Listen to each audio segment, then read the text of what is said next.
झील है ये टिहरी डैम के अंतर्गत आती है और जो ये टिहरी डैम है ये भारत का सबसे ऊंचा डैम है। उसी के पानी का इस्तेमाल यहाँ पर वाटर स्पोर्ट्स के लिए किया जाता है।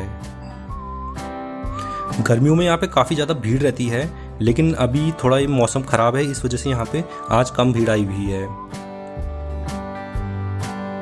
अब बात करते हैं यहाँ पे रुके कहाँ पे और खाने की क्या व्यवस्था है। तो आप चाहें तो यहाँ पे टिहरी लेक के आसपास भी रुक सकते हैं। यहाँ पे कैंपिंग भी होती है, आप चाहे तो कैंप में रुक सकते हैं या फिर इसके आसपास और कुछ होटल्स हैं, कॉटेज हैं, वहाँ पे